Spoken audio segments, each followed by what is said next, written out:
jiran dia dapat, nikmat jiran dia dapat. Jadi kita buat ibadat. Sudah tentu akhlak dia. Kita kat Mekah, hati kita bersih tu kan. mak bapak kita pada tempat yang sewajarnya. Jadi tanpa mempunyai masa, kalau kita majlis mempersidakan ceramah kita yang tak asing lagi tentang Syamsul Debat untuk menyampaikan pendapat kepada malam ini yang bertajuk mencari kebahagiaan yang abadi, insyaAllah. Oleh Tuan-Tuan Presiden. Benar.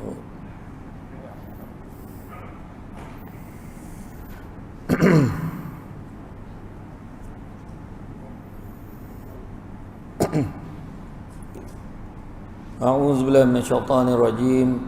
Bismillahirrahmanirrahim. Assalamualaikum warahmatullahi wabarakatuh.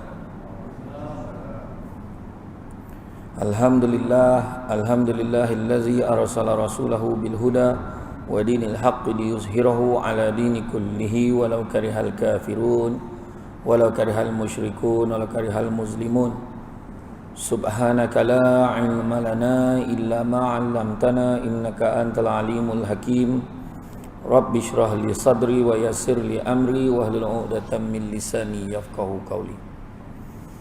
Alhamdulillah, syukur kepada Allah SWT, segala puji bagi Allah Tuhan sekalian alam.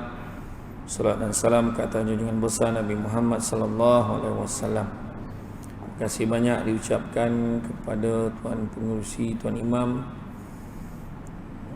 barisan Imam, barisan Jatuh Kuasa Surau Fatur Rahman, seterusnya pemimpin masyarakat di semua peringkat yang kesempatan hadir pada malam ini, seterusnya tuan-tuan dan puan-puan dan rahmati Allah sekalian. Syukur kita kepada Allah SWT kerana dengan limpah dan izinnya dapat kita bersama-sama pada malam ini.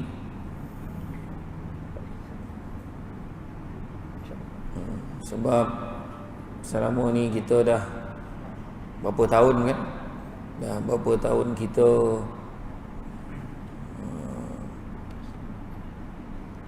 tak sangka lah kan dapat berhimpun macam ni lagi kan. Kajap-kajap kan, PKP jap, lockdown kan, lepas tu PKPB pula, PKPD kan, macam-macam lah kan. Lepas tu PPN pula kan? Pemulihan fasa 1, fasa 2, fasa 4. Dah sampai fasa 4 tu pula macam nak jadi PKP lah balik kan. Macam lembu keluar kandang lah kan, macam tak pernah dapat, macam tak dapat tanah kan. Seronok tu kan. Tapi yang paling penting kita dapat kembali ke rumah Allah ni, tu yang paling penting kan. Sebenarnya orang tanya, ustaz apa pandang ustaz sembahyang jarak ni kenapa tak rapat kan. Yang bertanya tu semua tak ke surau kan. Yang bertanya, yang heboh kan tu, kenapa tak sembahyang rapat-rapat ni, ramai yang tak ke surau, tak masjid kan, rindu nak pergi rumah Allah kan. Tapi itulah, malam ini topik yang sangat baik, sangat sesuai kan, iaitu mencari kebahagiaan abadi. Semua orang dah tahu lah kan kebahagiaan abadi ni kan orang kata kebahagiaan yang bukan sementara sifat dia, kebahagiaan yang sifatnya yang kita nak kecapi tu, kebahagiaan yang abadi tu makna semua orang dah jawab dalam hati dia, dunia dan akhirat semua dah tahu. Okay, kalau tanya jawab selesailah ceramah malam ni, tentulah semua dah tahu kan. Semua tinggal lagi kita sering bertanya pada diri kita apa yang ingin kita capai dalam hidup ni. Walaupun pelbagai kejayaan yang telah dikecapi, masih timbul persoalan, apakah kejayaan yang paling tinggi dan paling kemuncak yang perlu kita capai. Soalan dia, kok dah banyak duit tak cukup, tak ya cukup banyak lagi kan. Tu sebab Nabi khabar apa? Nabi bagi tahu apa? Dia kata anak-anak Adam ni kalau diberikan 2 lembah emas, nescaya dia akan minta lembah yang ketiga. Tak pernah cukup selagi mana tanah itu tidak memenuhi muka dan mulut itu. Maknanya dah masuk dalam kubur lah. Selagi itulah kan. Duit berapa banyak? Rumah tak boleh cukup besar lagi. Tambah dapur, tambah itu, tambah ini. Tu sebab dia beli kek Putrajaya ni, kek sini, kek Pak Man ni. Tak ada heboh nak tambah apa lagi. Nak extend lagi, nak lebarkan sampai ke apa. Macam mana nak buat tu? Kena banyak belanja tu kan. Memadai lah dengan apa yang ada.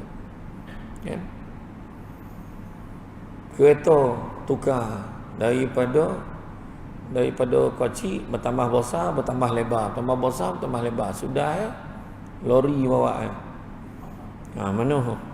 Kan? Tak cukup besar lagi kan? Motor makin lama makin marah, makin azab tengok bawa motor tu. Makin lebar. Orang elok relax bawa macam ni, dia macam ni lah bawa. Kasihan nampak. Nampak tak kan? Makna tak pernah selesai keinginan manusia ni. Tetapi adakah bahagia? Tu sebab anak-anak kita ni jangan diajar tentang kaya. Sebab jangan ajar tentang kaya, tapi ajar tentang bahagia. Sebab akhirnya anak-anak kita besok tak akan menilai semua benda dengan harganya. Dia akan nilainya dengan kebahagiaan. Sudah bila dah duduk Putrajaya 2 tahun, terkurung, teringat nak balik kampung. Walau macam manalah dia buat konsep Garden City. Siap pokok laman yang pepohonan hijau dan melambai. Kan kek Putrajaya tak sama dengan kita balik kampung kita kan. Biarlah pokok tu pelopah dah mati pun tak apa. Tetap nak balik kampung. Itulah. Maknanya tak bahagia jugalah. Duit banyak, kereta besar, aircon ni menabut. Kan sejuk tu, mengelatuk dia sejuknya. Sejuk tu. Tak bahagia kat lagi. Ada lagi apa lagi aku nak cari ni, apa lagi aku nak cari. Tu kalau kita tengok orang barat kan, orang yang tak, orang ni yang bukan Islam ni lah, dia nak bahagia, dia wujudkan taman tema. Dia pergi timpak tu, dia naik lah roller coaster tu, dia naik ni, kejap laju, kejap perlahan, kejap laju, kejap perlahan. Lepas tu naik pula ni, kolak balik, dah paning dia balik. Tak selesai kan. Ada orang yang mati kat situ tu lagi satu hal. Bungee jumping kan tak ada kerja tu. Yang meloncek daripada jambatan setinggi-tinggi tu kan. Ada yang terjun lupa lah ikat kaki. Tu semualah tu kan. Jadi apakah kita telah mencapainya ataupun belum? Maka pada malam ini kita berkongsi untuk merenung apa yang dikatakan sebagai mencapai kebahagiaan abadi itu. Mencari kebahagiaan abadi itu menurut apa yang ditulis oleh Imam Al-Ghazali di dalam salah satu kitabnya, iaitu Al-Iqtisad fil Al-I'tiqad. Apa tulisannya? Dia kata perkara yang terpenting bagi sekalian makhluk ialah untuk mencapai kebahagiaan abadi di akhirat dan untuk menyelamatkan diri dari kebinasaan yang berkekalan di sana. Untuk tujuan itulah para nabi datang membawa perkhabaran yang memberitahu manusia bahawa mereka sekaliannya adalah makhluk ciptaan Allah, dan bagi Allah ada hak-hak dan tanggungjawab yang mesti mereka tunaikan semasa hayat mereka di dunia ini. Barulah mereka akan mencapai kebahagiaan abadi di akhirat dan selamat dari kebinasaan di sana. Hak dan tanggungjawab itu merangkumi perbuatan dan tindak tanduk mereka, percakapan dan tutur kata mereka, serta akidah atau pegangan hati mereka. Dalam arti kata lain, hak dan tanggungjawab manusia kepada Allah ada yang berkaitan dengan hati sanubari dhamir, ada juga yang berkait dengan anggota tubuh, ada juga yang berkaitan dengan lisan. Sesiapa yang lidahnya tidak bertutur dengan perkataan yang benar, dalam hati sanubarinya tidak tersimpan akidah yang benar, dan anggota tubuhnya tidak dihias dengan amal soleh, dia sedang menuju ke neraka dan kesudahannya ialah binasa. Jelas tu. Tu yang Imam Al-Ghazali beritahu kita. Dalam pesanan Imam Al-Ghazali ini memberi panduan kepada kita bagaimana untuk hidup di atas muka bumi ini, di dunia ini dengan kehidupan yang boleh membahagiakan kita di kemudian hari nanti. Itu Imam Al-Ghazali beritahu kita. Pertama, dia ajar kita tentang tujuan hidup. Dia macam, saya selalu bagi analogi ni, gambaran dia macam kita beli telefon. Macam kita beli handphone kan. Bila beli handphone, keluarkan daripada kotak tu kan, kita dah pasang screen protector, dah ada casing, dah ada dah punya housing ada lagi ke housing? Tak ada dah, casing lah kan. Lama waktu tu casing tu kan. Jadi bila dah ada tu, benda pertama lepas kita on handphone tu, benda pertama yang kita akan godek hari pertama adalah setting. Volume nak macam mana, screen saver dia, wallpaper dia letak gambar apa, ringtone ni macam mana, kalau message masuk bunyi apa, lepas tu setting pula azan bunyi kan, azan subuh tu tambah dia buat kuat sikit, alam yang kena bunyi lagu apa biar dia terjaga tanpa ganjat pagi tu kan, semua dia setting. Tapi setting ni usik hari-hari tak hari pertama je kita usik. Kita usik sebab lepas tu kita akan ikutlah apa yang kita dah settingkan tu. Tiba-tiba dalam pertengahan baru 2-3 bulan pakai, tiba-tiba kelabu pula handphone. Apa lah kono skrin ni gelap ni. Kita usik balik setting tu, torangkan balik. Tak? Maknanya perbetulkan balik niat tujuan hidup kita atas dunia ni. Macam tu lah. Hidup kita ni pun nak setting. So kalau kita rasa dah lari arah tuju, betulkan balik setting tu. Berbetulkan. Dan Nabi kata, sesungguhnya anak-anak Adam ni apa dia kata? Sesungguhnya manusia tu apa? Sesungguhnya manusia itu berdosa. Dan sebaik-baik manusia yang berdosa adalah bertaubat kepada Allah. Itu saja. Memang kita berdosa. Ini tahniah lah. Sebab dalam kita berdosa tu kita pilih datang ke surau Fatur Rahman. Itulah tempat yang paling baik sekali. Kalau kita menjagakan, kata Abu Sa'id As-Samarkandi, Abu Laith As-Samarkandi kata, tanda kita takut pada Allah ni 7 perkara. Pertama, terlihat pada lisannya, cakap yang elok-elok. Kan tadi tutur kata tadi sebut kan, cakap yang elok-elok, mata pandang yang baik-baik, hati pun bersangka baik. Hati tak ada nak dongki, tak ada yang nak mengonokan orang, nak naya orang, tak ada. Kemudian terlihat pada perut dia. Perut dia tidak menelan, tak memakan benda-benda yang haram. Kemudian kaki dia tidak melangkah ke tempat-tempat yang baik. Tangan dia, yang keenam, tangan dia sentiasa buat perbuatan-perbuatan yang baik, bersedekah, tolong orang dan sebagainya. Dan yang ketujuh, menjaga ketaatannya kepada Allah dan Rasul. Yang langkah kaki itu tu kita pilih melangkah ke surau Fatur Rahman. Bayangkan antara satu masa ke satu masa kita datang. Kan orang tu kan kita tengok macam mana 7 golongan yang mendapat naungan Allah akhirat besok. Salah satunya adalah orang yang hatinya terpaut pada masjid. Nak pergi masjid ya dia. Kalau kat Putrajaya, kat Perisin sebelah ni dia nak datang kat surau Fatur Rahman ni. Bila dia balik kampung ni atau dia pergi rumah kawan dia kenduri, mesti tanya, masjid jauh tak dari sini? Tanya kat masjid. Dia tak nak sembahyang kat orang, nak cari masjid juga, hati terpaut pada masjid. Kan? Macam itulah. Jadi makna kata bertahniah saya kata tadi sebab kita memilih berada di rumah Allah. Kan? Contohlah kan, Allah Ta'ala cabut nyawa kita masa tengah dengar kuliah. Ingatkan lolap sampai ke isyak tak sadar. Kan? Leno waktu tidur rupa dah jiun. Inna lillahi wa inna ilaihi raji'un. Panjang cerita. Ya Allah, dia meninggal dunia waktu dia tengah-tengah kuliah. Ya baik waktu arwah ni. Nampak? Kan? Masa bila dia meninggal tengah bersiap nak pergi surau. Orang tahu nak siap pergi surau. Kan? Dia meninggal bila? Baru balik tang surau pun elok. Bila meninggal dia baru bersiap nak pergi karaoke, kan lain cerita tu. Kan macam tu lagi weh. Bagi senang faham ni tu kan. Jadi apa yang Imam Al-Ghazali beritahu kita, tujuan hidup yang pertama. Imam Al-Ghazali mengajar kita tentang tujuan hidup, apa sebenarnya yang mesti kita capai dan perlu kita bersungguh-sungguh mengejarnya semasa hayat kita di dunia ini. Itulah kebahagiaan abadi di akhirat. Kebahagiaan abadi di akhirat tidak lain adalah syurga Allah, iaitu kita mendapat tempat di dalam syurga Allah, sekaligus kita bebas dari dihumban ke dalam neraka. Apa yang disebut oleh Imam Al-Ghazali dalam tulisannya itu sebenarnya merupakan mutiara hikmah yang ditimba dari Al-Quran. Antaranya firman Allah Subhanahu wa taala dalam surah Ali Imran ayat 185, tiap-tiap yang bernyawa akan merasai mati. Dan sesungguhnya pada hari kiamat akan disempurnakan balasan kamu. Ketika itu siapa yang dijauhkan dari neraka dan dimasukkan ke syurga, maka sesungguhnya dia telah berjaya. Dan ingatlah bahawa kehidupan di dunia ini meliputi segala kemewahannya dan pangkat kebesarannya.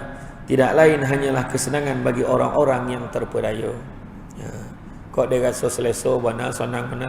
Contoh kita naik kereta kan, nak pergi utara, singgah ke RNR Tapah, lawa batu tompek ni, dan ingat nak buat rumah lah sini. Cuba fikir, ada tak orang buat rumah ke RNR?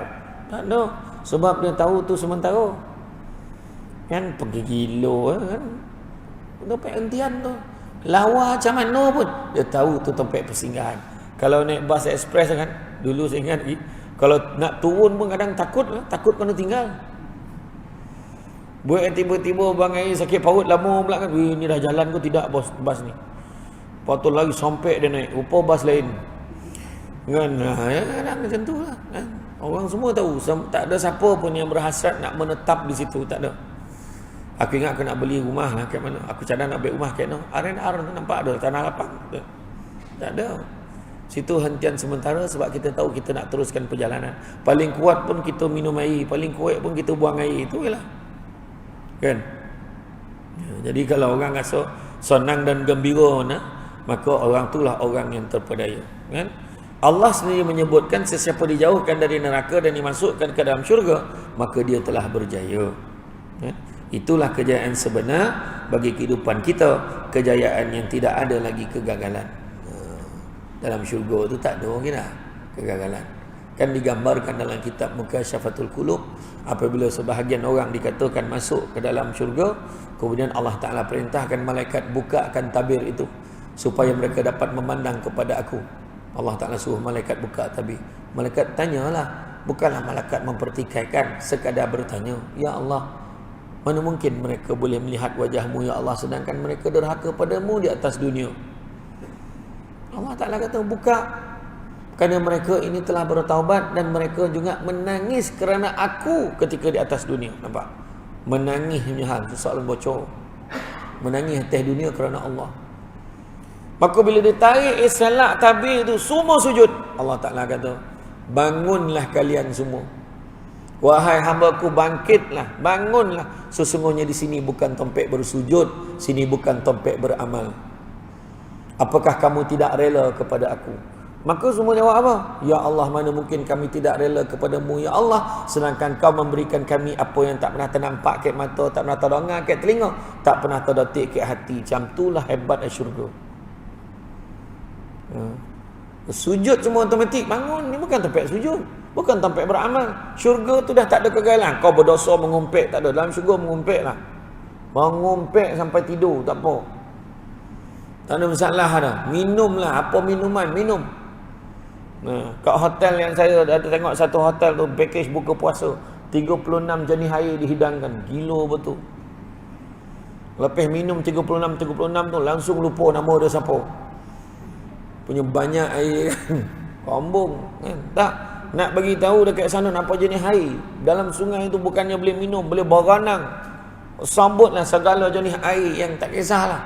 Air apa pun minumlah, makanlah. Tak ada siapa nak larang. Kau ni beradab lah sikit, tak ada. Tak baca doa makan pun tak apa, makanlah. Syurga kan. Masa tu tak ada siapa tanya, siapa nak Imam Zuhur ni, tak ada siapa tanya. Tak ada siapa, asal dah masuk belum? Tak ada. Itulah syurga. Tapi atas dunia ni adalah kerja kena buat kan. Dan begitu juga yang kedua, Imam Al-Ghazali juga mengajar kita bagaimana mencapai matlamat, iaitu dengan menunaikan hak dan tanggungjawab kita kepada Allah. Kena faham ya, hak tu, tanggungjawab tu kita, tugas kita kepada Allah. Bukan Allah nak mana pun, kita ni, kita yang nak. Manusia ni nak kerja 3 benda dalam hidup. Pertama, kerja apa yang disebut sebagai hidayah, supaya dapat beza mana buruk mana baik. Walaupun nama bini kita Hidayah, belum cukup dia dah. Silap-silap hidayah tu pun tak ada hidayah lagi. Tapi makna kata hidayah ni dapat beza benda buruk dengan benda baik. Orang yang tak ada hidayah, benda buruk rasa baik, benda baik rasa buruk. Pergi surau, tak nak lah, nanti pula cakap kat orang. Pergi surau cakap kat orang tu dia takut. Pergi kelab tak apa, kawan-kawan ramai, geng-geng, baru dia masuk dalam tim tu dia tu. Baiklah, dia ada orang pakai, orang kata ada member-member lah kan. Itu yang pertama. Yang kedua, kejalan maghfirah, keampunan daripada Allah. Sebab sesio hidup kita kalau Allah tak ampunkan dosa kita, sesio. Dan yang ketiganya, kejalah apa yang disebut sebagai rahmah. Sebab rahmat ni apa? Rahmah ni apa? Rahmah ni tiket nak masuk syurga ni. Allah bagi rahmat, baru boleh masuk syurga. Dan nak dapat rahmat ni tak ada cara lain. Menunaikan hak Allah tadi. Apa dia? Beribadah banyak-banyak kepada Allah. Kan? Kita dihidupkan Allah di atas muka bumi dengan mempunyai tujuan hidup yang ditentukan Allah, iaitu beribadatullah, beribadah dan mengabdikan diri kepada Allah, seperti mana firman Allah, wa ma khalaqtul jinna wal ins illa liya'budun.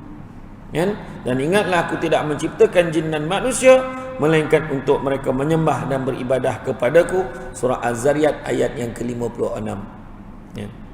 Faham tak ni? Faham. Faham kan?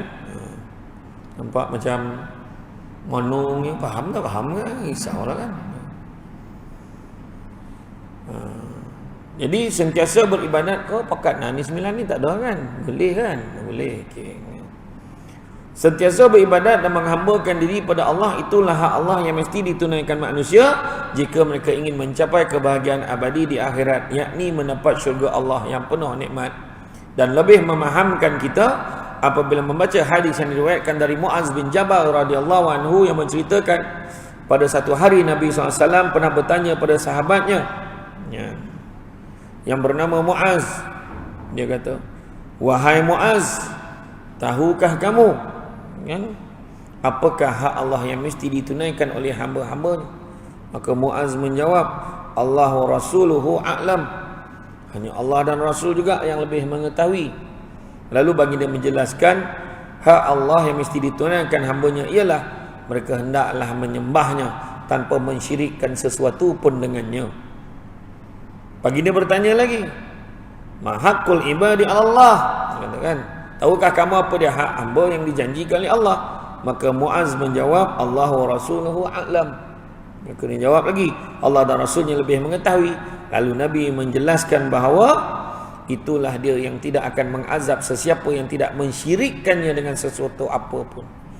Hadis riwayat Bukhari dan Muslim. Maka jelaslah kepada kita bahawa kebahagiaan abadi di akhirat hanya akan kita perolehi seandainya kita terus mengabdikan diri kita kepada Allah, menyembah Allah tanpa jemu hingga tiba saat kematian kita.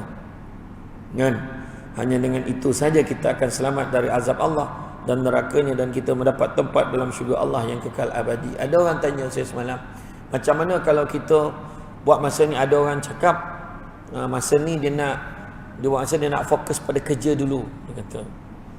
Kemudian nanti dah umur masuk 50 tahun, sampailah ke penghujung, dia kata, barulah dia nak fokus pada ibadah lebih daripada yang lain. Itu soalan dia tanya. Saya tanya, kau confirm ke sampai 50? Tu soalan yang saya tanya. Kan, yang dia nak tetapkan target 50 baru start tu. Kan panjang cita-cita tu. Kan, kalau kita tengok kan, memang betul antara larangan kan dalam kitab Minhaj Al-Abidin ni, Allah melarang hamba-Nya panjang cita-cita. Kalau hidup pagi jangan cita-cita hidup petang. Tapi orang kita jangan kata hidup petang. Dia cakap hujung tahun sok kau tengoklah macam mana aku buat rumah aku ni. Buat ayat dia. Yang paling nak tengok, yang paling ramai panjang cita-cita sekarang ni apa? Dulu dalam 2 minggu, 2 bulan, 3 bulan. Sekarang setahun. Apa dia? Baju raya. Main-main. Sepapan kat nilai tu dia balik. Dia tampah siap awal. Macam awal tak baju dan cantik kan? Alamak. Ini baju ni kalau pakai pagi raya ni, buntang orang prisin seboleh. Main-main. Sekali PKP. Padan muka kau. Kan, kau punya belagak kan. Kan punya dah cenia, dah testing PKP. Saya pergi Melbourne tu, orang saudara-saudara Islam kita yang duduk sana kan, dia kata apa? Kita orang memang tak beli baju raya ustaz, rugi tu. Asal raya mesti bersajuk tu. Memang pakai jaketnya. Dia kata kan. Sampai dah Melbourne kan, kau ingat dan kampung mana kan? Sampai kan. Ceramah. Kalau tak sebab ceramah tu tak pula kan. Tapi betul lah. Kan kesementaraan kadang kita panjang cita-cita kan, tempah baju kita rasa yakin benar pakai baju ni pergi raya. Tak, tu sebab kita kena lapik cakap kita tu. Kalau ada rezeki, ingat nak pergi umrah bulan ni. Macam tu ayat dia kan. Tak sabar ni. Kau tengoklah hujung bulan ni dan kirimkan gambar kat kau. Kau tengok gambar dan akan bergambar background dan Kaabah yang main-main. Ayat dia.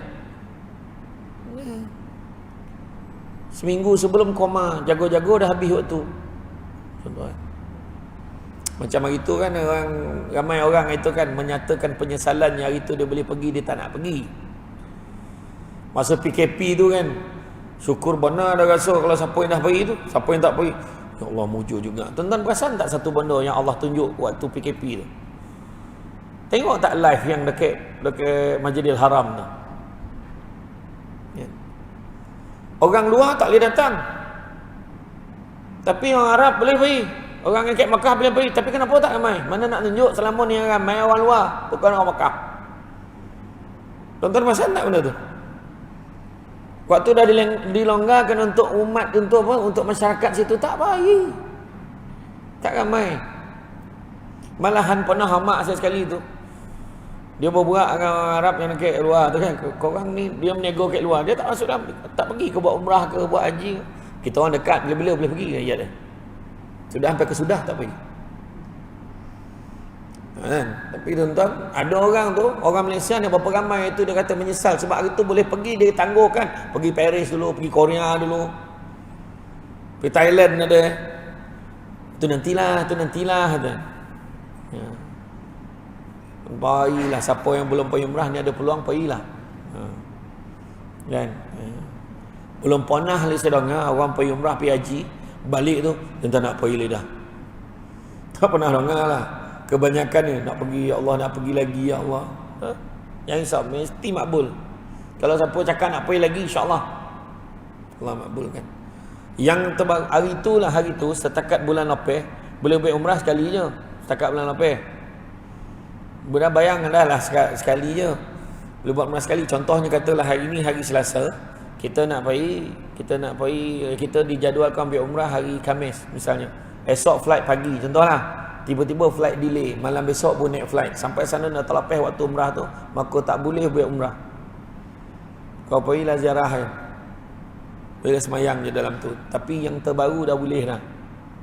Ni berita yang terkini. Hari tu dah lah macam tu. Tu yang kita nasihatkan masuk Madinah dulu.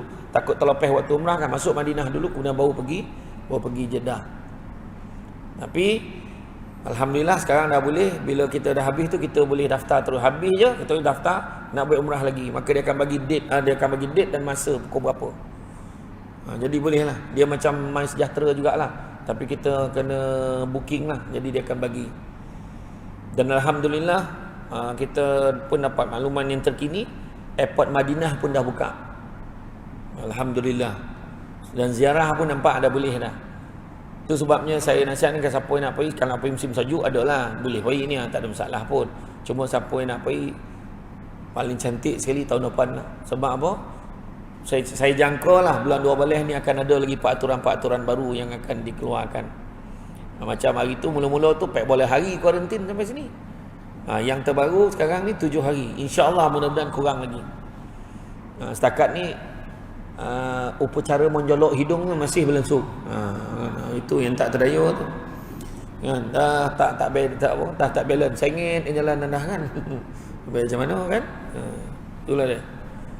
Yang saya difahamkan lah, yang ambil Sinovac kena ambil satu lagi booster.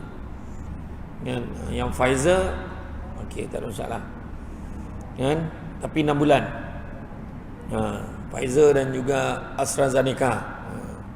Dan sekarang ni yang bagus juga hikmah dia, dekat Sanun, dekat bilik tak ada lagi dah duduk ramai-ramai. Bilik kebanyakan 2 orang. Melainkan permintaan kalau family kita bagi 4 orang. Yang nanti boleh ambil flyer sikit luar tu kan. Siapa yang nak pergi dengan Mikela Travel, Al Mikela Travel, yang bagusnya hotel yang paling jauh sekali 100 meter. Hotel yang paling doket 50 meter. Nak doket lagi tidur dalam masjid. Tosah doket tak ada jarak tu dah. Tapi masalah dia apa? Peraturan yang terkini Daripada itu lepas semayang keluar, tak boleh iktikaf dalam tu. Bagi orang lain pula masuk. Kita nak ngelakkan kesesakan dalam tu lah, kan? Jadi package dia saya nak bagi tak kisahlah tuan-tuan dan puan-puan nak pergi dengan package travel mana pun tak ada masalah. Cuma hati-hati. Tidak ada package yang boleh bawah daripada 6990. Itu ditetapkan oleh Kementerian Pelancongan.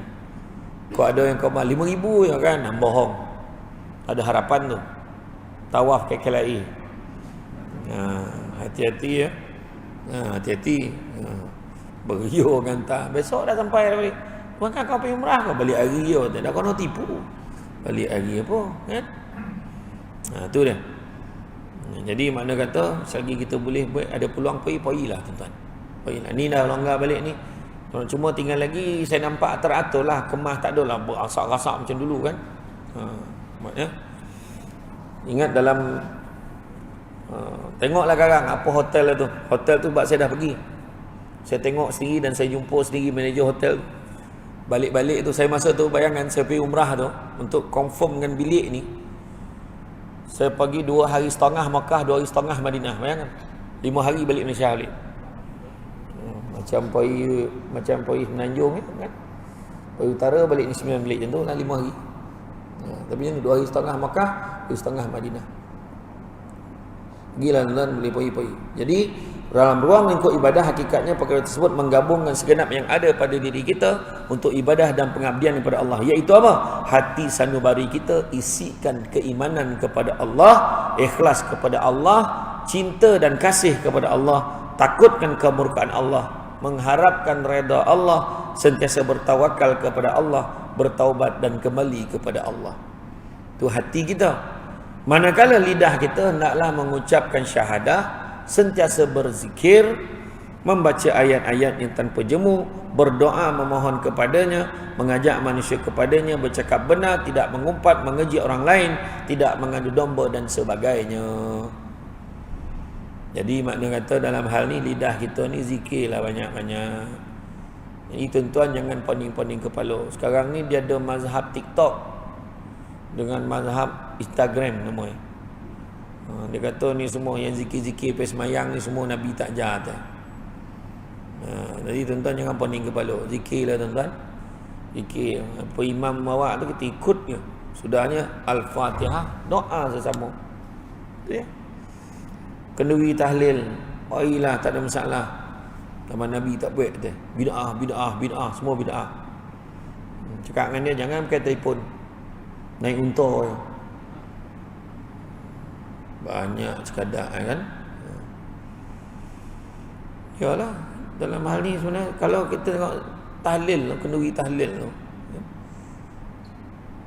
bila kita duduk dalam kenduri tahlil tu, kita berzikir la ilaha illallah, la ilaha illallah. Duduk seorang belum tentu lagi buat kan. Kalau buat pun tak banyak lah. La ilaha illallah tu lah sekotol dia tengah marah tu lepek sekotol tu lah kan. Jadi kat situ la ilaha illallah. Dapat tuan-tuan pergi pondok Seremban kan, pergi imam-imam Seremban ni tak ada sisikin lah. Siapa pernah pergi kenduri kat Seremban tengok lah. La ilaha illallah 1000 kali balun. Dah hilang-hilang lutut baru doa. Macam tu. Iya. Betul. Kan.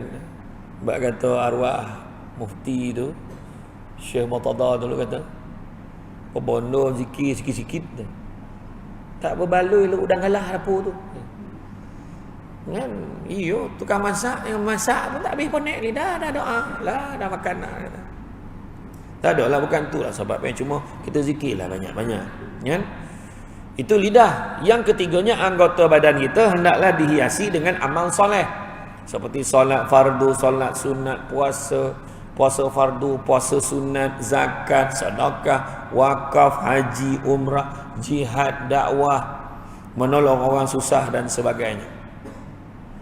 Jadi ada orang tanya mana satu yang betul. Ada orang cakap cari kebahagiaan dunia, jangan lupa akhirat. Yang satu lagi kata cari akhirat, jangan lupa dunia. Mana satu? Maka jawapannya Allah Ta'ala berfirman, dan carilah apa yang dianugerahkan Allah kepadamu, kebahagiaan negeri akhirat, dan janganlah kamu melupakan bahagianmu dari kenikmatan duniawi, dan berbuat baiklah kepada orang lain sebagaimana Allah telah berbuat baik kepadamu, dan janganlah kamu berbuat kerosakan di muka bumi, sesungguhnya Allah tidak menyukai orang-orang yang berbuat kerosakan. Surah Al-Qasas ayat yang ke-77. Kalau kita baca lah kan dalam surah Asy-Syura ayat yang ke-20 kan, Allah Ta'ala beritahu, barang siapa yang mengejar keberuntungan dunia, ini barang siapa yang mengejarkan keberuntungan akhirat, nescaya kami akan tambahkan keberuntungannya itu. Maknanya dunia pun dapat. Siapa kejar akhirat, dunia pun dapat. Tapi barang siapa yang mengejar keberuntungan dunia, nescaya kami akan berikan sebahagian sahaja daripada keuntungan dunia itu, malahan tidak akan ada satu bahagian pun untuknya di akhirat kelak. Mana satu? Maknanya kerja akhirat, dunia pun dapat. Tuan-tuan datang ni dapat dunia, dapat. Risau. Balik kan dah siap, balik rumah dah siap nasi ni. Lauk kotam masih bila balik ni? Alah memang dah ada bang, rezeki. Ada dunia pun dapat. Kan, baru terbayang tadi tengah sujud tadi, baru terbayang king crab. Kan? Balik dapat crab jadilah, bukan king, dapat queen crab tak apalah. Kan, son of crab jadilah. Tak apa. Makna kata nak menunjukkan kepada kita Allah Ta'ala suruh kita kerja akhirat. Tu jawapan Allah dah bagi. Dan memang tabiat manusia tak pernah puas dengan apa yang dimilikinya, selalu saja nak memiliki lebih dari sekadar yang dimilikinya saat ini. Dunia memang akan terus menggoda siapa saja yang berada di dalamnya. Betul, semua sementara. Tapi kita nak benar kerja kan, nak benar kereta, dan nak benar kereta tu sekali dah balik duduk nak kereta tu, mulalah rasah gelisah setelah bayaran kali pertama dibuat. Sementara rumah besar lawak, Putrajaya, Prisin kan, kali berlambak rumah lagi banyak naik kan, banyak rumah baru tak kena. Itu harta kan. Tu belum cerita jawatan, pangkat lagi sementara. Tuan-tuan bayangkan pilihan raya tu, satu kali colop, tiga Perdana Menteri dapat. Man, jimat masuk. Kan? Main-main. Tuan-tuan, poning tak poning.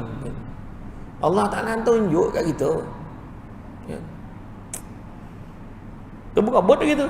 Poning. Dia tak belajar tau. Dia kan Nabi kata, orang yang cerdik, dia tidak akan membenarkan dirinya jatuh ke dalam lubang yang sama 2 kali. Nabi kata dah. Tak, berpuluh kali macam tu je. Kan?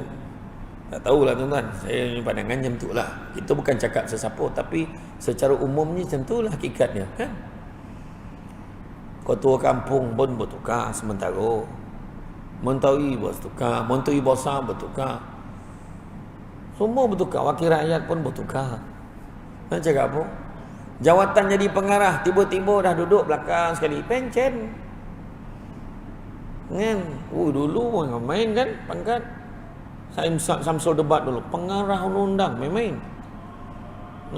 Hasan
Ya, sambung balik.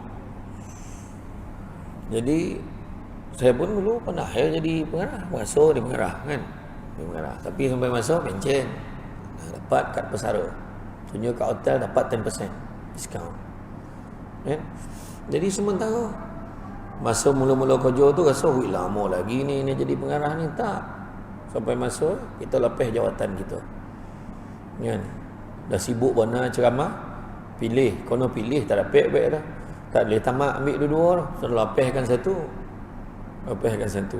Kan? Jadi alhamdulillah, kan? Alhamdulillah, kan? Sebenarnya kita ni hidup ni kalau kita sadarlah semua tu sementara, kita beruntung. Maknanya kita ni setidak-tidaknya keuntungannya kita tidak terpedaya dengan apa yang ditawarkan oleh dunia kepada kita. Kan? Dunia memang akan terus menggoda sesiapa saja yang berada di dalamnya. Dunia menawarkan sejuta kenikmatan yang dapat membuat manusia tergiur, kan? Terliur akan kelazatannya. Begitulah tipu daya dunia yang fana ini. Fahamilah bahawa dunia ini tak ubah seperti air laut, semakin diminum semakin kita kehausan. Semakin kita berhasrat untuk mengajar dunia, maka akan semakin terlena pula kita dibuatnya. Khawatirlah apabila sampai kita tenggelam dalam keindahan juga kenikmatan lautan dunia, kerana bila mana diri sudah tenggelam dalam lautan dunia, akan sukar untuk kita kembali ke permukaan.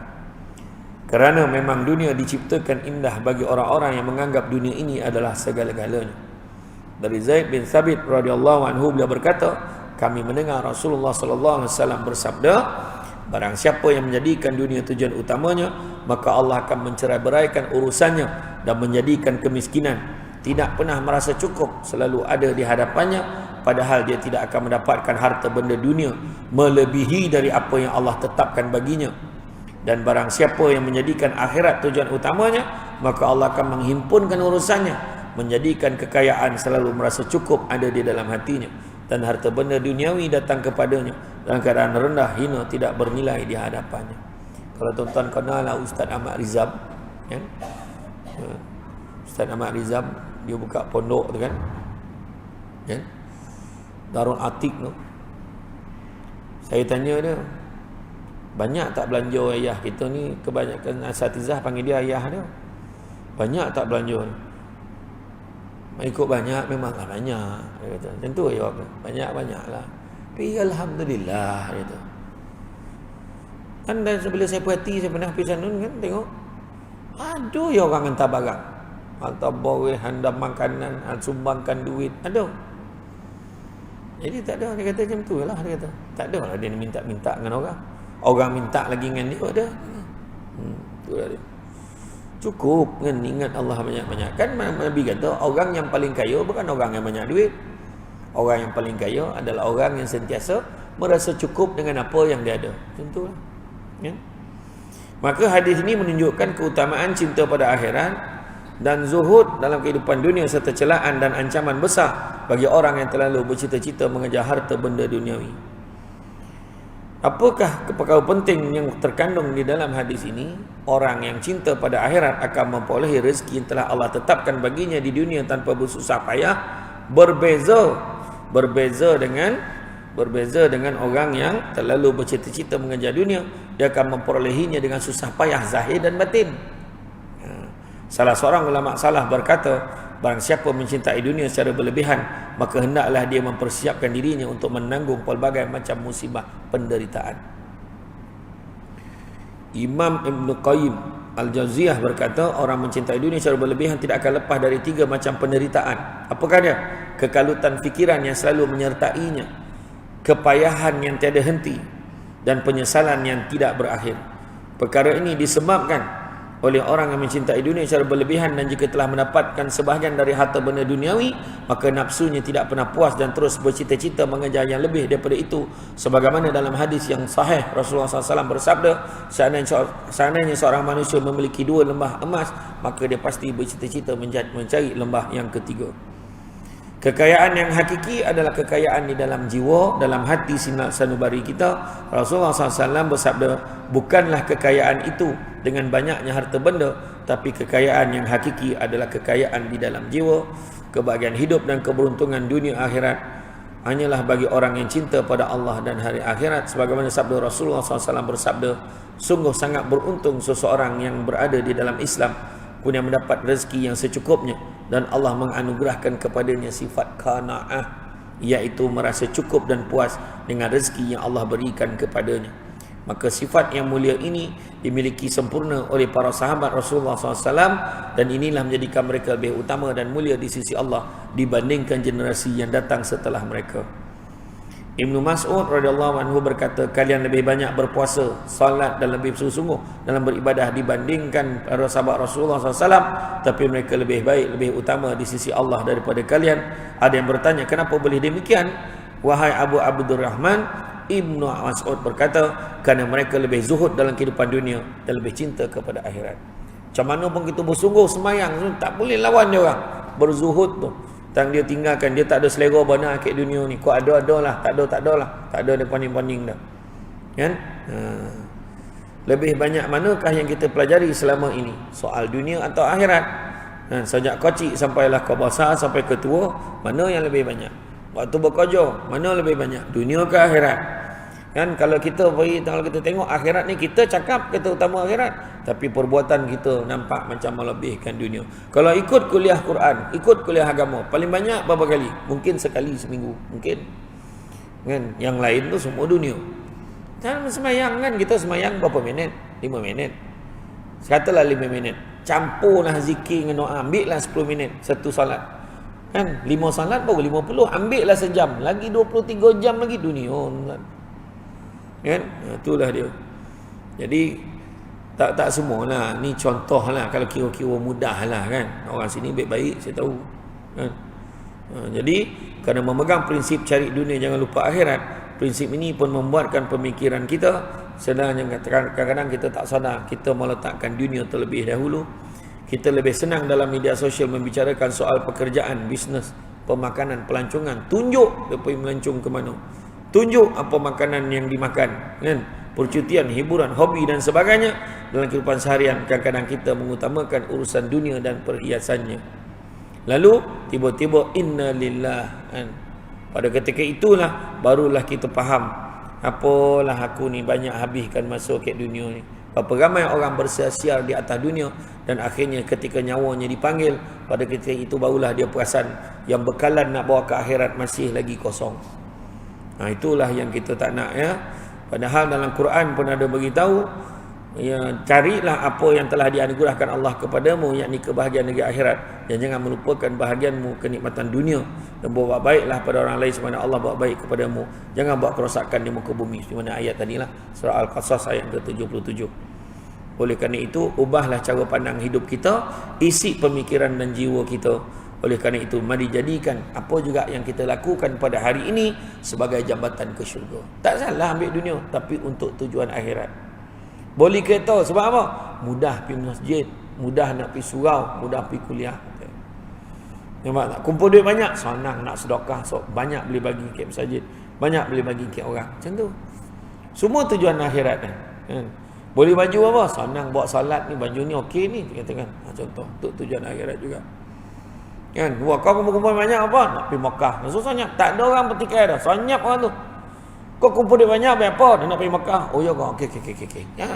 Habis orang tu. Cakap apa? Kumpul duit banyak apa? Jangan nak pergi ni. Pergi Manchester. Kan? Kan sebab lepas ni tak pergi Anfield lah, pergi Anfield. Kat Manchester dah kalah dia tu kan. Pergi Anfield pula kan. Dan sebab apa? Baik apa? Orang cakap daripada kau pergi sana, baik kau pergi Makkah. Orang tu lah cakap, dia nak pergi dah Makkah, nak pergi tu. Contoh lah. Jadi makna kata, pertikaian itu kan, kita tengok balik kita utamakan apa. Oleh kerana itu, jadikanlah ia sebagai satu jambatan, jadikan sebagai sarana untuk ke syurga. Jadikan keluarga kita ni juga, persiapkan mereka untuk menuju ke syurga.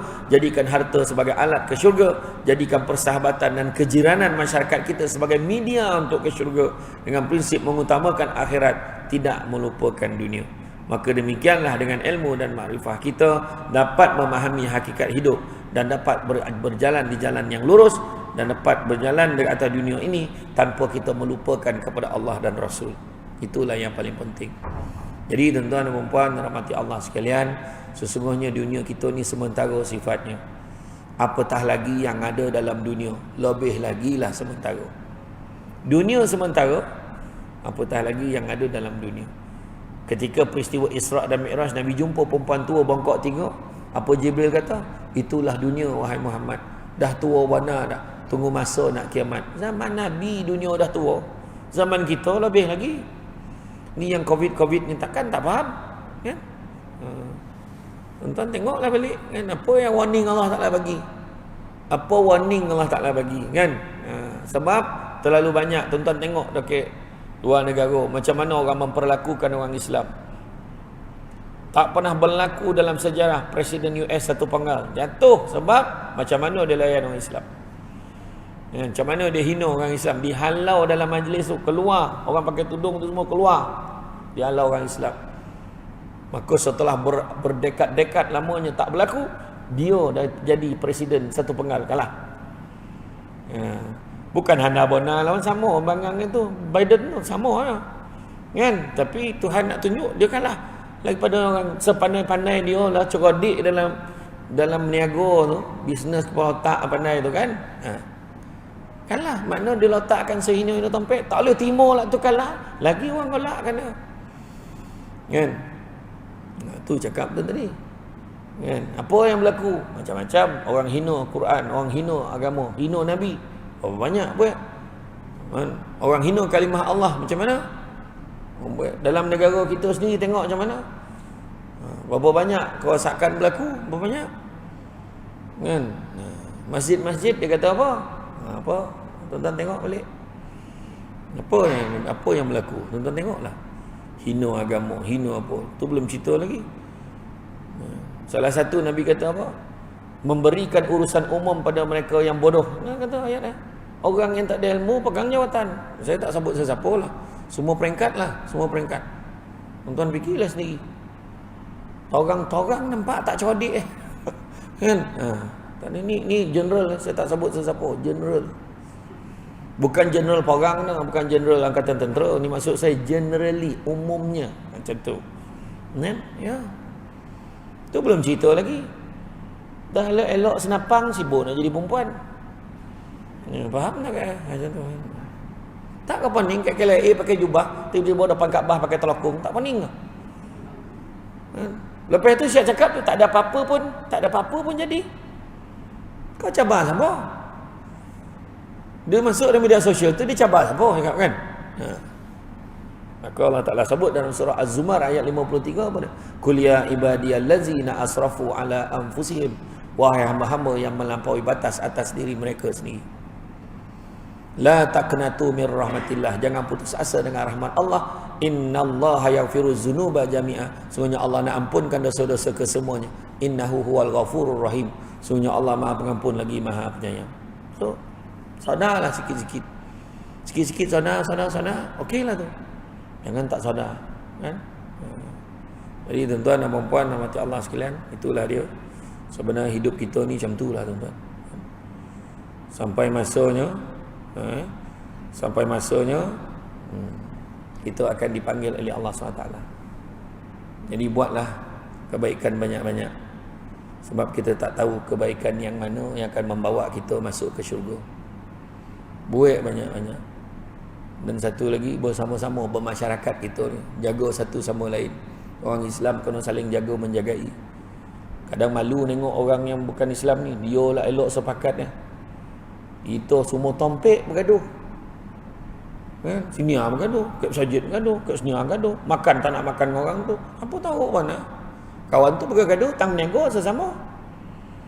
Iyo kan, heran gitu kan. Tak apa parut kan. Iya. Itulah dia. Jadi kita berbaik-baiklah antara satu dengan yang lain. Tuan-tuan ingat apa saya cakap ni? Kalau nak berjalan laju, jalan seorang. Kalau nak berjalan laju, jalan seorang. Tapi kalau nak berjalan jauh, jalan sesama. Itu fahamlah maksud dia tu.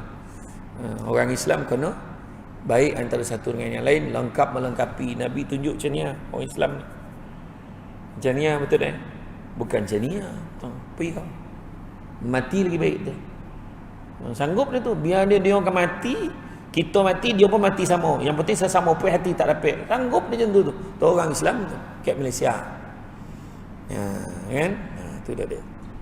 Melayu takkan jatuh, melainkan sebab Melayu juga macam kayu lah. Kayu kan tumbang sebab dek kayu juga. Sebab ulu kapak tu kayu. Sekarang tak ustaz, dia pakai chainsaw aja. Iyalah. Tapi itulah dia pengajaran yang kita dapat lah kan. Jadi tuan-tuan, itu saja daripada saya. Saya ucap terima kasih di atas kesudian mengundang saya pada hari ini. InsyaAllah itu saja daripada saya. Saya ucap terima kasih banyak. Mudah-mudahan kita jumpa lagi di masa-masa akan datang. Dan sebelum tu sedikit makluman yang saya nak maklumkan kepada semua. Kat luar tu sekarang nanti bolehlah ambil flyers tu. Siapa yang nak tengok nak pergi umrah kan. Siapa yang nak pergi dengan saya pergi bulan 3 tahun depan cuti sekolah. Kita target 350 orang insya-Allah. Hotel dia nanti tengok memang bukan apa lah hotel okey insya-Allah. Tuan-tuan kena hati-hati, kadang orang ni pandai. Sampai ke KLIA dah mula lain. Kita kat sini kena sabar ya, kita nak buat ibadah. Itu tanda hotel kau berubah tu. Tu kau faham dah. Dia kata tu bersedih ke KLIA tu. Kan, itu satu. Dan keduanya nanti adalah sikit sedikit produk-produk bukan untuk dibawa aja, untuk dibeli. Satu minyak wangi SD perfume. SD perfume ni dia bau ada bau Danish, bau Aisyah dah habis. Tapi dia dua-dua boleh pakai. Lelaki perempuan boleh pakai. Bau dia sonap, tahan lama, boleh bawa solat. RM35 saja. Dia ada satu tagline, tak mandi pun wangi, macam tu. Dan satu lagi susu kambing. Susu kambing ni ya kombinasi produk sunnah. Susu kambing campur madu, campur kurma. Madu yang diizinkan, ya. Susu kambing campur madu lobah. Sebut tuan-tuan orang. Madu dan juga kurma yang mana dia tak ada bau sebab dia tak pakai kambing Putrajaya. Dia pakai kambing daripada Holland, Belanda. Baik untuk orang yang gastrik, GERD teruk tu elok ambil. Yang gastrik yang sampai turun bawah badan itu kan muntah-muntah, ambil lah ni. Siapa yang nak diet pun elok sebab dia akan tahan parut dia konyang sampailah ke petang kan. Dan kemudian baik untuk orang yang enzima, gatal-gatal kulit. Sahabat saya yang berbangsa Cina, ayah ada kulit itu kan bertanda-tanda kulit itu kan berkodok-kodok tu, licin kulit dia. Alhamdulillah. Jangan buat mandilah, minum. Ya, kau pusing lah cakap. Ya, kata nak cantik saya bawa lah mandi, tak minum. Ya, kemudian baik untuk orang yang sakit lutut, sakit tumit, siapa yang dah lama semayang kat kerusi tu, cuba ikhtiar insya-Allah cepat. Dan baik untuk orang yang sakit lutut, sakit tumit, pijak sakit, tangan kebas-kebas, insya-Allah elok. Kemudian orang yang perempuan yang pregnant tu elok sebab baby lahir sekarang ni kuning. Minum pada awal. Ya, kemudian baik juga untuk orang yang period pain. Period pain yang period merayau kejap awal, kejap lambat, kejap tak mana pai ya. Tapi mana yang dah tak ada tu tak salah cari, dah tak ada. Tapi kau datang dia balik joki. Ya, harga dia RM45 saja. RM45, malam ni kita offer beli 2 RM90. Macam sama tak ada. Tak adalah, beli satu RM45, beli 2 RM80. Tak bawa duit jangan risau, ambil dulu bawa balik. Bawa balik nanti transfer lah kemudian. Tak ada masalah tu lah. Ya, tapi ditakdirkanlah lepas 3 tahun butuh ingat ambil macam mana okeylah kan. Balik lupa dah habis dah susu tu kan. Tiba-tiba memang rasa macam dah bayar tu kan. Tak apalah kan. Tapi jangan risau. Tu adalah saya bawa tadi sikit tadi potang tadi ke di Majlis Bandar Shah Alam. Mungkin tadi saya bawa stok ada mana yang ada lah. Ya. Jadi tuan-tuan tu saja. Ni bukan promote dah, lebih kurang. Jadi tuan-tuan tu saja, insya-Allah kita jumpa dalam lain kesempatan. Pokok sekayu daun selasih. Thank you, terima kasih. Assalamualaikum warahmatullahi wabarakatuh.